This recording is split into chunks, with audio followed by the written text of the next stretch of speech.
Il y a des gens comme Torah Box qui donnent. Un proche de Torah Box qui est venu à nous et nous a alerté de la précarité dans laquelle la famille vivait. J'ai tout de suite pris contact avec elle, je lui ai parlé au téléphone, elle m'a tout de suite dit les conditions dans lesquelles elle vivait. Les enfants, ils ont été vraiment, quand ils ont vu que quand je suis arrivée avec les sacs et tout, je dis maman, tout ça pour nous. Moi de base je viens de Paris et j'étais une semaine en vacances en Israël. Quand je vois ce qu'ils font Torah Box, je ne pouvais pas m'empêcher de venir à la campagne de distribution parce que je trouve que c'est vraiment magnifique et vraiment j'ai pas du tout été déçu, au contraire. Le sens du dévouement qu'on peut voir dans l'équipe de Torah Box, de voir comment des personnes ils sont prêts à passer tout l'après-midi à essayer de faire des sacs, à essayer de faire le meilleur sac possible, de donner tout ce qu'ils ont comme énergie. J'ai été très surpris de voir cette quantité énorme de nourriture et de sacs. Même les gens eux-mêmes, quand on leur donnait les sacs, ils étaient choqués. De leur donner 5 sacs pour 4 Shabbats, c'était énorme pour eux. C'était la quantité qu'on leur donne d'habitude pour des fêtes, mais pas pour des Shabbats, et donc ils étaient très contents.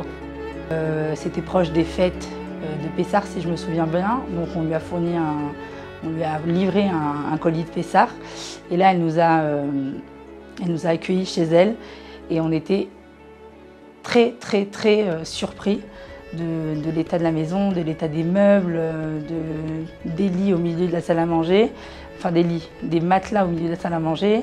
Le frigidaire il était presque vide, les bibliothèques avec des portes cassées, enfin bref, c'était vraiment très...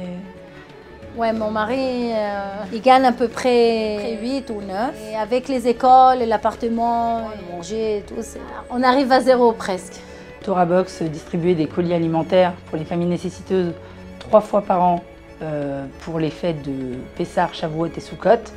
Et on s'est rendu compte qu'il y avait de plus en plus de familles qui avaient besoin d'aide, pas seulement pendant les fêtes, mais durant toute l'année. Des dames qui nous racontent au téléphone qu'elles cuisinent leur Shabbat sans poulet et viande.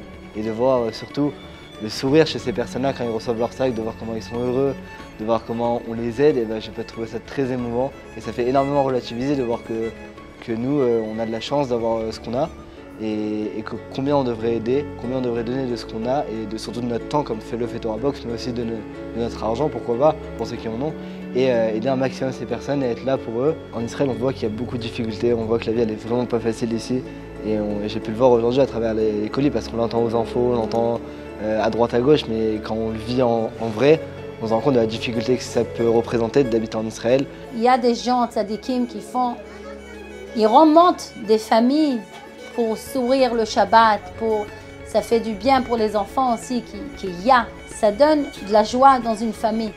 Qu'il y a des gens spéciaux comme vous, Torah Box, il y a la bracha.